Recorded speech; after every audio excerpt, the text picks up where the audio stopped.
Hi ಸ್ನೇಹಿತರೆ, ಜಾಬರ್ಸ್ Kannada YouTube ಚಾನಲ್ಗೆ ನಿಮಗೆ ಸ್ವಾಗತ. ಸ್ನೇಹಿತರೆ, ಬಳ್ಳಾರಿ ಜಿಲ್ಲಾ ಸಹಕಾರ ಕೇಂದ್ರ ಬ್ಯಾಂಕ್ ನಿಯಮಿತ ಹೊಸಪೇಟೆಯಲ್ಲಿ ಖಾಲಿ ಇರುವಂತಹ ವಿವಿಧ ವೃಂದದ ಒಟ್ಟು 82 ಹುದ್ದೆಗಳ ಒಂದು ನೇಮಕಾತಿಗೆ ಸಂಬಂಧಪಟ್ಟಂತೆ ಇದೀಗ ಒಂದು ಹೊಸ ಅಧಿಸೂಚನೆಯನ್ನು ಹೊರಡಿಸಲಾಗಿದ್ದು, ಈ ಅಧಿಸೂಚನೆ ಕುರಿತು ಸಂಪೂರ್ಣವಾದ ಮಾಹಿತಿಯನ್ನು ನಾನು ಈ ವಿಡಿಯೋ ಮೂಲಕ ನಿಮಗೆ ತಿಳಿಸಿಕೊಡ್ತಾ ಹೋಗ್ತೀನಿ. ನೋಡಿ, ದಿನಾಂಕ 6/4/2026 ಹೊರಡಿಸಿರುವಂತಹ ಒಂದು ನೇಮಕಾತಿ ಪ್ರಕಟಣೆಯಾಗಿರುತ್ತದೆ. ಬಳ್ಳಾರಿ ಜಿಲ್ಲಾ ಸಹಕಾರ ಕೇಂದ್ರ ಬ್ಯಾಂಕ್ ನಿಯಮಿತ ಹೊಸಪೇಟೆಯಲ್ಲಿ ಖಾಲಿ ಇರುವ ವಿವಿಧ ವೃಂದದ ಹುದ್ದೆಗಳ ಒಂದು ನೇಮಕಾತಿಗೆ ಸಂಬಂಧಪಟ್ಟಂತೆ ಒಟ್ಟು 82 ಹುದ್ದೆಗಳ ನೇಮಕಾತಿಗೆ ಸಂಬಂಧಪಟ್ಟಂತೆ ಇದೀಗ ಆನ್ಲೈನ್ ಮುಖಾಂತರ ಅರ್ಜಿಗಳನ್ನು ಕೂಡ ಕರೆದಿರುತ್ತಾರೆ. ಪ್ರಥಮ ದರ್ಜೆ ಸಹಾಯಕರು, ದ್ವಿತೀಯ ದರ್ಜೆ ಸಹಾಯಕರು, ಕಿರಿಯ ಸೇವಕರು, ವಾಹನ ಚಾಲಕರು ಸೇರಿದಂತೆ ಒಟ್ಟು 82 ಹುದ್ದೆಗಳು ಖಾಲಿ ಇರುವಂತದ್ದು. ಈಗ ಪ್ರತಿಯೊಂದು ಹುದ್ದೆಗೆ ಸಂಬಂಧಿಸಿದಂತಹ ಕಂಪ್ಲೀಟ್ ಆದ ಇನ್ಫಾರ್ಮೇಶನ್ ಅನ್ನು ಒಂದೊಂದಾಗಿ ನೋಡ್ತಾ ಹೋಗೋಣ. ಮೊದಲನೇದಾಗಿ ನೋಡಿ, ವ್ಯವಸ್ಥಾಪಕರು ಅಥವಾ ಪ್ರಥಮ ದರ್ಜೆ ಸಹಾಯಕರು ಒಟ್ಟು 22 ಹುದ್ದೆಗಳು ಖಾಲಿ ಇರುವಂತದ್ದು. ವೇತನ ಶ್ರೇಣಿ 44,425ರಿಂದ 83,700 ಇಲ್ಲಿ ವೇತನವನ್ನ ನಿಗದಿಪಡಿಸಲಾಗಿದೆ. ಈ ಪ್ರಥಮ ದರ್ಜೆ ಸಹಾಯಕರು ಕಲ್ಯಾಣ ಕರ್ನಾಟಕ ವೃಂದಕ್ಕೆ ಮೀಸಲಿಟ್ಟಂತಹ ಹುದ್ದೆಗಳ ಸಂಖ್ಯೆ ಒಟ್ಟು 18 ಹುದ್ದೆಗಳು. 22 ಹುದ್ದೆಗಳಲ್ಲಿ 18 ಹುದ್ದೆಗಳು ಇಲ್ಲಿ ಕಲ್ಯಾಣ ಕರ್ನಾಟಕ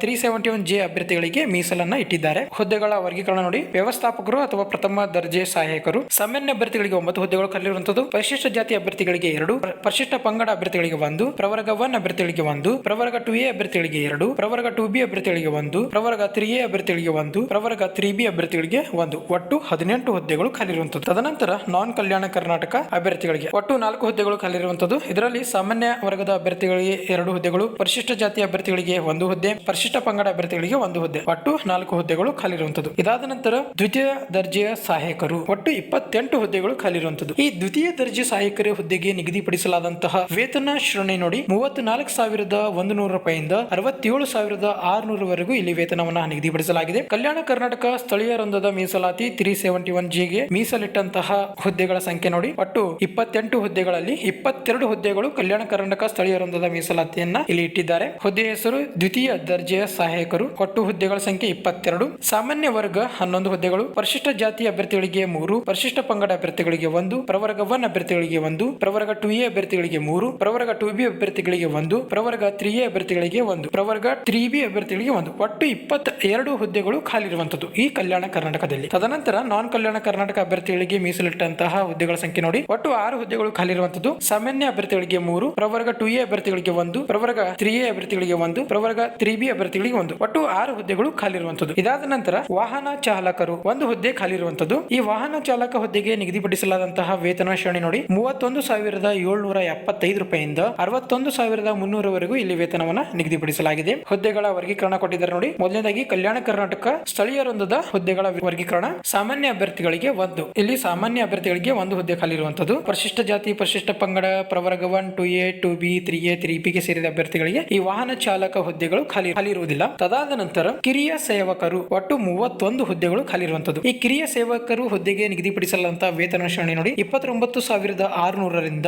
52,800 ರೂಪಾಯಿವರೆಗೂ ಇಲ್ಲಿ ವೇತನವನ್ನ ನಿಗದಿಪಡಿಸಲಾಗಿದೆ. 31 ಹುದ್ದೆಗಳಲ್ಲಿ ಕಲ್ಯಾಣ ಕರ್ನಾಟಕ ಸ್ಥಳೀಯ ವೃಂದದ ಮೀಸಲಾತಿಗೆ ಇಟ್ಟಂತಹ ಹುದ್ದೆಗಳ ಸಂಖ್ಯೆ 26 ಹುದ್ದೆಗಳು ಖಾಲಿ ಇರುವಂತದ್ದು. ಹುದ್ದೆ ಹೆಸರು ಕಿರಿಯ ಸೇವಕರು. ಒಟ್ಟು ಹುದ್ದೆಗಳ ಸಂಖ್ಯೆ 26. ಇಲ್ಲಿ ನೋಡಿ, ಮೀಸಲಾತಿಗೆ ಅನುಗುಣವಾಗಿ ವರ್ಗೀಕರಣ ಮಾಡಿದ್ದಾರೆ ಹುದ್ದೆಗಳನ್ನ. ಸಾಮಾನ್ಯ ಅಭ್ಯರ್ಥಿಗಳಿಗೆ 13, ಪರಿಶಿಷ್ಟ ಜಾತಿ ಅಭ್ಯರ್ಥಿಗಳಿಗೆ 4, ಪರಿಶಿಷ್ಟ ಪಂಗಡ ಅಭ್ಯರ್ಥಿಗಳಿಗೆ 1, ಪ್ರವರ್ಗ 1 ಅಭ್ಯರ್ಥಿಗಳಿಗೆ 1, ಪ್ರವರ್ಗ 2A ಅಭ್ಯರ್ಥಿಗಳಿಗೆ 4, ಪ್ರವರ್ಗ 2B ಅಭ್ಯರ್ಥಿಗಳಿಗೆ 1, ಪ್ರವರ್ಗ 3A ಅಭ್ಯರ್ಥಿಗಳಿಗೆ 1, ಪ್ರವರ್ಗ 3B ಅಭ್ಯರ್ಥಿಗಳಿಗೆ 1, ಒಟ್ಟು 26 ಹುದ್ದೆಗಳು ಖಾಲಿ ಇರುವಂತದ್ದು. ತದನಂತರ ಕಲ್ಯಾಣ ಕರ್ನಾಟಕ ಸ್ಥಳೀಯೇತರ ವೃಂದ ಸಾಮಾನ್ಯ ಅಭ್ಯರ್ಥಿಗಳಿಗೆ 3, ಪರಿಶಿಷ್ಟ ಜಾತಿ ಅಭ್ಯರ್ಥಿಗಳಿಗೆ 1, ಪ್ರವರ್ಗ 2B ಅಭ್ಯರ್ಥಿಗಳಿಗೆ 1, ಒಟ್ಟು 5 ಹುದ್ದೆಗಳು ಖಾಲಿ ಇರುವಂತದ್ದು. ತದನಂತರ ಈ ಎಲ್ಲಾ ಹುದ್ದೆಗಳ ಶೈಕ್ಷಣಿಕ ವಿದ್ಯಾರ್ಹತೆ ನೋಡ್ತಾ ಹೋಗೋಣ ಒಂದೊಂದಾಗಿ. ಮೊದಲನೇದಾಗಿ ವ್ಯವಸ್ಥಾಪಕರು ಅಥವಾ ಪ್ರಥಮ ದರ್ಜೆ ಸಹಾಯಕರು. ಈ ಹುದ್ದೆಗೆ ನಿಗದಿಪಡಿಸಲಾದಂತಹ ವಿದ್ಯಾರ್ಹತೆ ನೋಡಿ, ಭಾರತದ ಕಾನೂನಿನ ಅನ್ವಯ ಸ್ಥಾಪನೆಯಾದ ವಿಶ್ವವಿದ್ಯಾಲಯದ ಯಾವುದೇ ಪದವಿಯಲ್ಲಿ ತೇರ್ಗಡೆಯಾಗಿರಬೇಕು. ಎನಿ ಡಿಗ್ರಿ ನೀವು ಪಾಸ್ ಆಗಿದ್ರು ಕೂಡ ಈ ಒಂದು ಹುದ್ದೆಗೆ ಅರ್ಜಿಯನ್ನ ಸಲ್ಲಿಸಬಹುದು. ಕನ್ನಡವನ್ನು ಓದುವ ಸಾಮರ್ಥ್ಯದ ಜೊತೆ ಕನ್ನಡದ ಜ್ಞಾನ,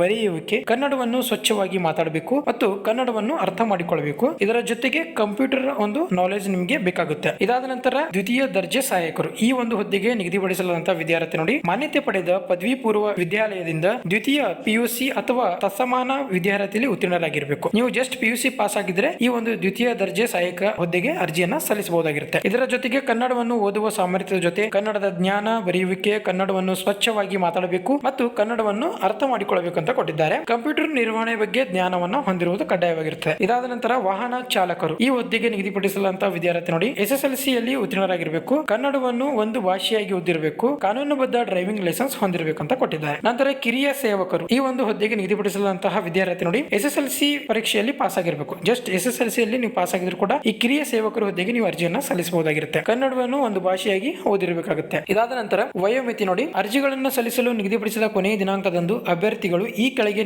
ತಿಳಿಸಿರುವಂತೆ ಕನಿಷ್ಠ 18 ವರ್ಷ ವಯೋಮಿತಿಯನ್ನು ಹೊಂದಿರಬೇಕು ಹಾಗೂ ಕೆಳಕಂಡ ಗರಿಷ್ಠ ವಯೋಮಿತಿಯನ್ನ ಮೀರಿರಬಾರದು ಅಂತ ಕೊಟ್ಟಿದ್ದಾರೆ. ಕನಿಷ್ಠ ನಿಮಗೆ 18 ವರ್ಷ ತುಂಬಿರಬೇಕು. ಈ ಕೆಳಗೆ ಕೊಟ್ಟಿರುವ ಗರಿಷ್ಠ ವಯೋಮಿತಿಯನ್ನ ಮೀರಿರಬಾರದು ಅಂತ ಕೊಟ್ಟಿದ್ದಾರೆ ನೋಡಿ. ಪರಿಶಿಷ್ಟ ಜಾತಿ ಅಥವಾ ಪರಿಶಿಷ್ಟ ಪಂಗಡ ಅಥವಾ ಹಿಂದುಳಿದ ವರ್ಗಗಳ ಪ್ರವರ್ಗ 1ಕ್ಕೆ ಸೇರಿದ ಅಭ್ಯರ್ಥಿಗಳಿಗೆ 40 ವರ್ಷಗಳ ವಯೋಮಿತಿಯನ್ನ ಮೀರಿರಬಾರದು. ಇತರೆ ಹಿಂದುಳಿದ ವರ್ಗಕ್ಕೆ ಸೇರಿದ ಅಭ್ಯರ್ಥಿಗಳಿಗೆ 38 ವರ್ಷ ವಯೋಮಿತಿ ಮೀರಿರಬಾರದು. ಇತರೆ ಹಿಂದುಳಿದ ವರ್ಗ ಅಂದ್ರೆ 2A, 2B, 3A ಮತ್ತು 3B ಗೆ ಸೇರಿದ ಅಭ್ಯರ್ಥಿಗಳಿಗೆ 38 ವರ್ಷಗಳ ಒಂದು ವಯೋಮಿತಿಯನ್ನ ಇಲ್ಲಿ ಗರಿಷ್ಠ ವಯೋಮಿತಿಯನ್ನ ನಿಗದಿಪಡಿಸಲಾಗಿದೆ. ತದನಂತರ ಇತರೆ ಅಭ್ಯರ್ಥಿಗಳಿಗೆ 35 ವರ್ಷ ವಯೋಮಿತಿ ಮೀರಿರಬಾರದು. ಮೇಲ್ಕಂಡ ವಯೋಮಿತಿಗೆ ಹೆಚ್ಚುವರಿಯಾಗಿ ಈ ಕೆಳಗಂಡಂತೆ ವಯೋಮಿತಿ ಸಲ್ಲಿಕೆ ಕೂಡ ಕೊಟ್ಟಿರ್ತಾರೆ ನೋಡಿ. ಮಾಜಿ ಸೈನಿಕರಿಗೆ ಸರ್ಕಾರದ ಆದೇಶ ಅನ್ವಯ ಸೇನೆಯಲ್ಲಿ ಸೇವೆ ಸಲ್ಲಿಸಿದ ಸೇವಾ ಅವಧಿಗೆ ಅಂತ ಕೊಟ್ಟಿದ್ದಾರೆ. ವಿಕಲಚೇತನ ಅಭ್ಯರ್ಥಿಗಳಿಗೆ 10 ವರ್ಷಗಳ ಒಂದು ವಯೋಮಿತಿ ಸಲ್ಲಿಕೆ ಇರುತ್ತೆ. ವಿಧವೆ ಮಹಿಳಾ ಅಭ್ಯರ್ಥಿಗಳಿಗೆ 10 ವರ್ಷಗಳ ಒಂದು ವಯೋಮಿತಿ ಸಲ್ಲಿಕೆ ಕೂಡ ಇಲ್ಲಿ ಕೊಟ್ಟಿರ್ತಾರೆ. ಅರ್ಜಿ ಶುಲ್ಕ ಸಾಮಾನ್ಯ ಮತ್ತು ಇತರೆ ಪ್ರವರ್ಗಗಳಾದಂತಹ 2A, 2B, 3A ಮತ್ತು 3B ಗೆ ಸೇರಿದ ಅಭ್ಯರ್ಥಿಗಳಿಗೆ 1000 ರೂಪಾಯಿ ಒಂದು ಅರ್ಜಿ ಶುಲ್ಕವನ್ನು ಇಲ್ಲಿ ನಿಗದಿಪಡಿಸಲಾಗಿದೆ. ಅದೇ ರೀತಿಯಾಗಿ ಪರಿಶಿಷ್ಟ ಜಾತಿ, ಪರಿಶಿಷ್ಟ ಪಂಗಡ, ವಿಕಲಚೇತನ ಹಾಗೂ ಮಾಜಿ ಸೈನಿಕ ಅಭ್ಯರ್ಥಿಗಳಿಗೆ 500 ರೂಪಾಯಿ ಒಂದು ಅರ್ಜಿ ಶುಲ್ಕವನ್ನು ಇಲ್ಲಿ ನಿಗದಿಪಡಿಸಲಾಗಿದೆ. ಅರ್ಜಿ ಹಾಗೂ ಶುಲ್ಕ ಪಾವತಿಸಲು ಪ್ರಾರಂಭ ದಿನಾಂಕ 6/4/2026 ಆಗಿರುತ್ತೆ. ಅರ್ಜಿ ಹಾಗೂ ಶುಲ್ಕದೊಂದಿಗೆ ಪಾವತಿಸಲು ಕೊನೆಯ ದಿನಾಂಕ 6/5/2026 ಆಗಿರುತ್ತೆ. ಇದಾದ ನಂತರ ಆಯ್ಕೆ ವಿಧಾನ, ಈ ಒಂದು ಹುದ್ದೆಗಳಿಗೆ ಯಾವ ರೀತಿಯಾಗಿ ಆಯ್ಕೆ ಮಾಡ್ಕೊಳ್ತಾರೆ ಅಂತ ನೋಡ್ತಾ ಹೋಗೋಣ. ಮೊದಲನೇದಾಗಿ ವ್ಯವಸ್ಥಾಪಕರು ಅಥವಾ ಪ್ರಥಮ ದರ್ಜೆ ಸಹಾಯಕರ ಹುದ್ದೆಗೆ ಯಾವ ರೀತಿಯಾಗಿ ಆಯ್ಕೆ ಮಾಡ್ಕೊಳ್ತಾರೆ ಅಂತ ನೋಡೋದಾದ್ರೆ, ವ್ಯವಸ್ಥಾಪಕರು ಅಥವಾ ಪ್ರಥಮ ದರ್ಜೆ ಸಹಾಯಕರ ಖಾಲಿ ಹುದ್ದೆಗಳನ್ನು ಲಿಖಿತ ಪರೀಕ್ಷೆ ಮತ್ತು ಸಂದರ್ಶನ ಮೂಲಕ ಈ ಕೆಳಗಿನ ವಿಧಾನದ ಅನ್ವಯ ಆಯ್ಕೆ ಮಾಡಿಕೊಳ್ಳಲಾಗುವುದು. ಆನ್ಲೈನ್ ಮುಖಾಂತರ ಸ್ವೀಕರಿಸಲಾದ ಅರ್ಜಿಗಳನ್ನು ಹುದ್ದೆಗೆ ನಿಗದಿಪಡಿಸಿದ ವಿದ್ಯಾರ್ಹತೆ ಮತ್ತು ಅಗತ್ಯ ದಾಖಲೆಗಳ ಆಧಾರದ ಮೇಲೆ ಪರಿಶೀಲಿಸಿ ಅರ್ಹ ಅಭ್ಯರ್ಥಿಗಳಿಗೆ ಸರ್ಕಾರವು ಸೂಚಿಸಲಾಗಿರುವ ಬಾಹ್ಯ ಮೂಲ ಸಂಸ್ಥೆಗಳಿಂದ ಲಿಖಿತ ಪರೀಕ್ಷೆ ನಡೆಸಲಾಗುವುದು. ಹುದ್ದೆಗಳಿಗೆ ನಿಗದಿಪಡಿಸಿದ ಪರೀಕ್ಷೆಯಲ್ಲಿ ಗಳಿಸಿದ ಅಂಕಗಳ ಶೇಕಡಾವಾರು ಆಧಾರದ ಮೇಲೆ ಅರ್ಹತಾ ಪಟ್ಟಿಯನ್ನು ತಯಾರಿಸಿ ಅದನ್ನು ಆಧರಿಸಿ ಅಭ್ಯರ್ಥಿಗಳನ್ನು ಒಂದು ಹುದ್ದೆಗೆ 5 ಅಭ್ಯರ್ಥಿಗಳನ್ನ ಸಂದರ್ಶನಕ್ಕೆ ಕರೆಯಲಾಗುವುದು. 15 ಅಂಕಗಳು ಸಂದರ್ಶನಕ್ಕೆ ನಿಗದಿಪಡಿಸಲಾಗಿದೆ ಅಂತ ಕೊಟ್ಟಿದ್ದಾರೆ. ವ್ಯವಸ್ಥಾಪಕರು ಅಥವಾ ಪ್ರಥಮ ದರ್ಜೆ ಸಹಾಯಕರ ನೇರ ನೇಮಕಾತಿಗೆ ಸಂಬಂಧಿಸಿದಂತೆ ಲಿಖಿತ ಪರೀಕ್ಷೆಯಲ್ಲಿ ಪಡೆದ ಅಂಕಗಳನ್ನು 85%ಕ್ಕೆ ಇಳಿಸಿ ಪ್ರಾಪ್ತವಾಗುವ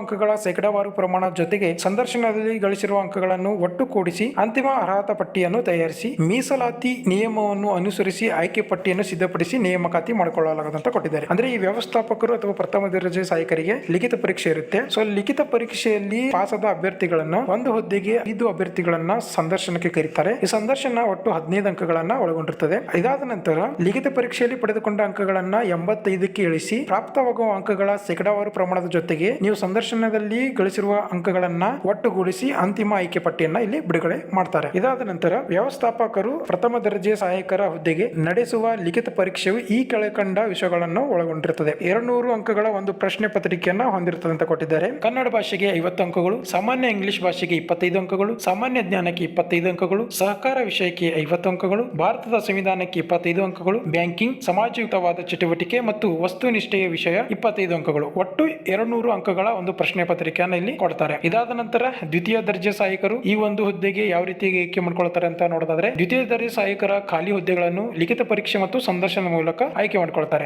ಇದು ಕೂಡ ಲಿಖಿತ ಪರೀಕ್ಷೆಯನ್ನು ನಡೆಸ್ತಾರೆ. ಈ ಲಿಖಿತ ಪರೀಕ್ಷೆಯಲ್ಲಿ ಅರ್ಹತೆಯನ್ನು ಪಡೆದಂತಹ ಅಭ್ಯರ್ಥಿಗಳನ್ನ ಒಂದು ಹುದ್ದೆಗೆ 5 ಅಭ್ಯರ್ಥಿಗಳನ್ನ ಸಂದರ್ಶನಕ್ಕೆ ಕರೀತಾರೆ. ಸಂದರ್ಶನವು 15 ಅಂಕಗಳನ್ನ ಒಳಗೊಂಡಿರುತ್ತದೆ. ಲಿಖಿತ ಪರೀಕ್ಷೆಯಲ್ಲಿ ಪಡೆದುಕೊಂಡ ಅಂಕಗಳನ್ನ 85ಕ್ಕೆ ಇಳಿಸಿ ಪ್ರಾಪ್ತವಾಗುವ ಅಂಕಗಳ ಶೇಕಡಾವಾರು ಪ್ರಮಾಣದ ಜೊತೆಗೆ ನೀವು ಸಂದರ್ಶನದಲ್ಲಿ ತೆಗೆದುಕೊಂಡ ಅಂಕಗಳನ್ನ ಒಟ್ಟು ಕೂಡಿಸಿ ಅಂತಿಮ ಅರ್ಹತಾ ಪಟ್ಟಿಯನ್ನ ಸಿದ್ಧಪಡಿಸಿ ನಿಮ್ಮನ್ನ ಆಯ್ಕೆ ಮಾಡಿಕೊಳ್ತಾರೆ. ಇದಾದ ನಂತರ ದ್ವಿತೀಯ ದರ್ಜೆ ಸಹಾಯಕರ ಹುದ್ದೆಗೆ ನಡೆಸುವ ಲಿಖಿತ ಪರೀಕ್ಷೆಯು ಈ ಕೆಳಗಿನ ವಿಷಯಗಳನ್ನು ಒಳಗೊಂಡಂತೆ 200 ಅಂಕಗಳ ಒಂದು ಪ್ರಶ್ನೆ ಪತ್ರಿಕೆಯನ್ನ ಹೊಂದಿರುತ್ತದೆ. ಕನ್ನಡ ಭಾಷೆಗೆ 50 ಅಂಕಗಳು, ಸಾಮಾನ್ಯ ಇಂಗ್ಲಿಷ್ ಭಾಷೆಗೆ 25 ಅಂಕಗಳು, ಸಾಮಾನ್ಯ ಜ್ಞಾನಕ್ಕೆ 25 ಅಂಕಗಳು, ಸಹಕಾರ ವಿಷಯಕ್ಕೆ 50 ಅಂಕಗಳು, ಭಾರತದ ಸಂವಿಧಾನಕ್ಕೆ 25 ಅಂಕಗಳು, ಬ್ಯಾಂಕಿಂಗ್, ಸಮಾಜಯುಕ್ತವಾದ ಚಟುವಟಿಕೆ ಮತ್ತು ವಸ್ತುನಿಷ್ಠೆಯ ವಿಷಯಕ್ಕೆ 25 ಅಂಕಗಳು. ಒಟ್ಟು 200 ಅಂಕಗಳ ಒಂದು ಪ್ರಶ್ನೆ ಪತ್ರಿಕೆಯನ್ನ ಇಲ್ಲಿ ಕೊಳ್ಳಲಾಗುತ್ತೆ. ಇದಾದ ನಂತರ ವಾಹನ ಚಾಲಕರ ಹುದ್ದೆಗೆ ಲಿಖಿತ ಪರೀಕ್ಷೆ ಮತ್ತು ಸಂದರ್ಶನ ಕೂಡ ಇರುತ್ತೆ. ಇದು ಕೂಡ ಸೇಮ್ ಲಿಖಿತ ಪರೀಕ್ಷೆಯಲ್ಲಿ ಪಡೆದ ಅಂಕಗಳನ್ನು 85ಕ್ಕೆ ಇಳಿಸಿ ಪ್ರಾಪ್ತವಾಗುವ ಒಟ್ಟು ಶೇಕಡಾವಾರು ಪ್ರಮಾಣದ ಅಂಕಗಳ ಜೊತೆಗೆ ಸಂದರ್ಶನದಲ್ಲಿ ಪಡೆದಂತಹ ಅಂಕಗಳನ್ನ ಒಟ್ಟುಗೂಡಿಸಿ ನಿಮ್ಮನ್ನ ಆಯ್ಕೆ ಮಾಡಿಕೊಳ್ತಾರೆ. ವಾಹನ ಚಾಲಕರ ಹುದ್ದೆಗೆ ಕೂಡ ಲಿಖಿತ ಪರೀಕ್ಷೆ ಮತ್ತು ಸಂದರ್ಶನ ಇರುತ್ತೆ. ವಾಹನ ಚಾಲಕರ ಹುದ್ದೆಗೆ ನಡೆಸುವ ಲಿಖಿತ ಪರೀಕ್ಷೆಯು ಈ ಕೆಳಗಿನ ವಿಷಯಗಳನ್ನು ಒಳಗೊಂಡ 100 ಅಂಕಗಳ ಒಂದು ಪ್ರಶ್ನೆ ಪತ್ರಿಕೆಯನ್ನು ಹೊಂದಿರುತ್ತದೆ. ವಾಹನ ಚಾಲಕರ ಹುದ್ದೆಗೆ 100 ಅಂಕಗಳ ಒಂದು ಪ್ರಶ್ನೆ ಪತ್ರಿಕೆ ಇರುತ್ತೆ. ಕನ್ನಡ ಭಾಷೆಗೆ 50 ಅಂಕಗಳು, ಸಾಮಾನ್ಯ ಜ್ಞಾನಕ್ಕೆ 50 ಅಂಕಗಳು, ಒಟ್ಟು 100 ಅಂಕಗಳ ಒಂದು ಪರೀಕ್ಷೆಯನ್ನ ಇಲ್ಲಿ ತೆಗೆದುಕೊಳ್ತಾರೆ. ಕಿರಿಯ ಕಿರಿಯ ಸೇವಕರು ನೋಡಿ, ಕಿರಿಯ ಸೇವಕರ ಹುದ್ದೆಗೆ ಲಿಖಿತ ಪರೀಕ್ಷೆ ಮತ್ತು ಸಂದರ್ಶನ ಇರುತ್ತದೆ. ಕಿರಿಯ ಸೇವಕರ ಹುದ್ದೆಗೆ ನಡೆಸುವ ಲಿಖಿತ ಪರೀಕ್ಷೆಯು ಈ ಕೆಳಗಿನ ವಿಷಯಗಳನ್ನು ಒಳಗೊಂಡಂತೆ 100 ಅಂಕಗಳ ಒಂದು ಪ್ರಶ್ನೆ ಪತ್ರಿಕೆಯನ್ನ ಹೊಂದಿರುತ್ತದೆ. ಕನ್ನಡ ಭಾಷೆಗೆ 50 ಅಂಕಗಳು, ಸಾಮಾನ್ಯ ವಿಜ್ಞಾನಕ್ಕೆ 50 ಅಂಕಗಳು, ಒಟ್ಟು 100 ಅಂಕಗಳ ಒಂದು ಪ್ರಶ್ನೆ ಪತ್ರಿಕೆಯನ್ನ ಇಲ್ಲಿ ಕೊಳ್ಳಲಾಗುತ್ತೆ. ಪ್ರಥಮ ದರ್ಜೆ ಮತ್ತು ದ್ವಿತೀಯ ದರ್ಜೆ ಸಹಾಯಕರಿಗೆ ತಲಾ 200 ಅಂಕಗಳ ಒಂದು ಪ್ರಶ್ನೆ ಪತ್ರಿಕೆಯನ್ನ ಕೊಡ್ತಾರೆ. ವಾಹನ ಚಾಲಕರು ಮತ್ತು ಕಿರಿಯ ಸೇವಕರ ಹುದ್ದೆಗೆ 100 ಅಂಕಗಳ ಒಂದು ಪ್ರಶ್ನೆ ಪತ್ರಿಕೆಯಲ್ಲಿ ಕೊಟ್ಟಿದ್ದಾರೆ. ಸೊ ಇದಿಷ್ಟು ಈ ಬಳ್ಳಾರಿ ಜಿಲ್ಲಾ ಸಹಕಾರ ಕೇಂದ್ರ ಬ್ಯಾಂಕ್ ಹೊಸಪೇಟೆಯಲ್ಲಿ ಖಾಲಿ ಇರುವಂತಹ ವಿವಿಧ ವೃಂದದ ಒಟ್ಟು 82 ಹುದ್ದೆಗಳ ಒಂದು ನೇಮಕಾತಿಗೆ ಸಂಬಂಧಪಟ್ಟಂತೆ ಸಂಪೂರ್ಣವಾದ ಮಾಹಿತಿಯಾಗಿದ್ದು, ಈ ವಿಡಿಯೋ ನಿಮಗೆ ಏನಾದರೂ ಇಷ್ಟವಾದಲ್ಲಿ ದಯವಿಟ್ಟು ಲೈಕ್ ಮಾಡಿ, ಶೇರ್ ಮಾಡಿ ಮತ್ತು ಸಬ್ಸ್ಕ್ರೈಬ್ ಮಾಡ್ಕೊಳ್ಳಿ ಅಂತ ಹೇಳ್ತಾ ಈ ವಿಡಿಯೋನ ಇಲ್ಲಿಗೆ ಎಂಡ್ ಮಾಡ್ತಾ ಇದ್ದೀನಿ. ಧನ್ಯವಾದಗಳು.